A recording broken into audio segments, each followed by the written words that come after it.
Ýene-de hereket azatlygynyň çäklendirilmegi, garnaşlyga esaslanýan jezanyň türkmen görnüşi.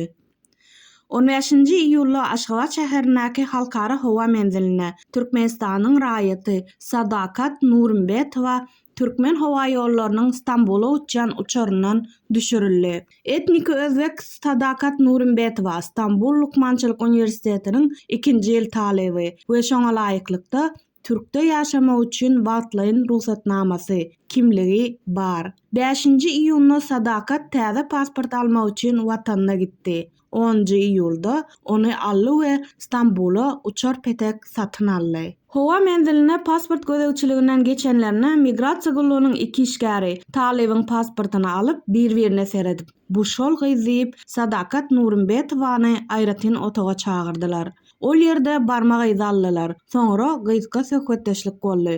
Şondan soň migrasiýa gullugynyň işgärleri taleba Türkmenistandan gitmeginiň gadagan edilendigini aýtdylar. Munyň sebäbini soranyna oňa bu ýakordan gelen buyruk diýdiler. Şol bir wagtyň özünde gyza hiç ýere gitmezlik we hiç kime arz etmezlik maslahat berildi. Aýratynam ejesiniň hiçbir ýere ýüz tutmazlygyny bellediler. Sadakat Nurimbetowa geçen ýyl garry ejesi Yakutjanyň Mekke ziyaret etmek hukugyny gorayan meşhur türkmen aktivisti Hamida Babajanowyň gyzy. Hamidanyň sözlerine görä gyzy Sadakat häzirki wagtda okuwyny dowam etdirmek üçin Stambula uçmak umydy bilen Aşgabat howa menziliniň binasyna garaşýar. Migrasiýa gullugynyň işgärleri oňa içerki deportasiýa bilen haýbat edýärler. Lewap we Daşawuz welaýatlardan alýan çeşmelerimize görä soňky döwürde bu welaýatlaryň raýatlaryny düşündirişsiz daşary ýurt uçuşlardan düşürilen ýagdaýlar ýygy-ýygydan ýüze çykypdyr.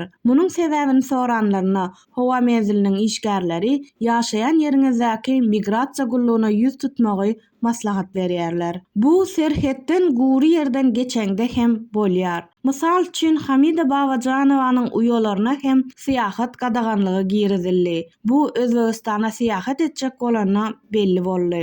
5-nji ýanwarda galp jenaýat işi sebäpli öň tutsak edilen Balkanawadyň raýat aktivisti we aklawjysy Pygambergeldi Allaberdiýewiň Baçgyran barlygyny okudyna Eýran bilen serhetden geçmek hem gadagan edildi. Çeşmeler gadaganlygyň sebäplerine baglylykda syýahat gadagançylygyny ýatyrmak meselesini 3-5 miň Amerikan dollar aralygyna çözmek bolýanlygyny habar berýär. Bu değişli işgärler bilen ýakyn ara gatnaşykda bolan ýürüýti araçylar tarapyndan bikanun edilýär.